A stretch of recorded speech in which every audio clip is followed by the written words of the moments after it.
Have you ever stopped to think about how a religious protest in 16th century Germany could possibly connect to the classic American story of the Pilgrims and Thanksgiving? I mean, it seems like a massive leap, right? But believe it or not, there's a direct line. So today, we're going to follow that exact story, all the way from a crisis of faith in Europe to the shores of a so-called New World. Let's dive in.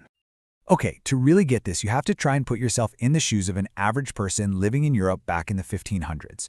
You go to church, you're looking for some comfort, maybe some hope, but instead you're just filled with pure terror. The priest is up there telling you you're a sinner and you're destined for the fires of hell. It's an absolutely terrifying prospect, and it's what set the stage for a total revolution of faith. So you're faced with this overwhelming terror. What could you even do about it? Well, the church, it offered a solution, but it came with a pretty big catch. See, this wasn't just about faith anymore. For a lot of people in power, it had become all about money, creating a system that felt deeply, deeply corrupt to a growing number of folks. This practice was known as selling indulgences, and it was simple, really. You could basically pay the church to have your sins forgiven. This practice made the church fabulously wealthy, but for ordinary people, it meant you were trying to buy your way into heaven while you could barely even feed your own family. And to one German monk in particular, this wasn't just unfair, it was a spiritual crime. That monk's name was Martin Luther, and in the year 1517, he came up with a number, 95. Now, this wasn't just some random number. It was a list of 95 complaints, a direct public challenge to the church's authority and its most profitable business. The heart of Luther's argument was actually pretty simple. Salvation can't be bought. He argued that forgiveness comes from faith in Jesus Christ, period.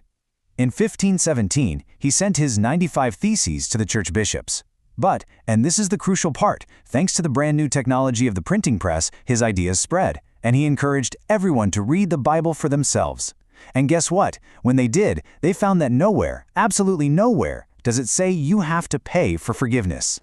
Luther's protest kicked off a massive movement we now call Protestantism.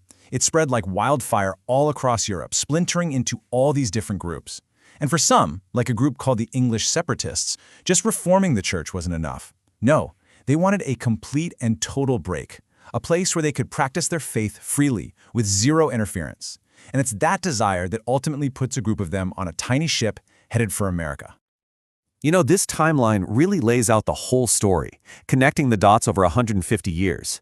You can see this direct path from Luther's protest in Germany, to the Mayflower landing, to that famous first feast. And then you see how disturbingly quickly it all leads to violent conflict. It's all one continuous, really complicated story. So who exactly were these people we call the Pilgrims?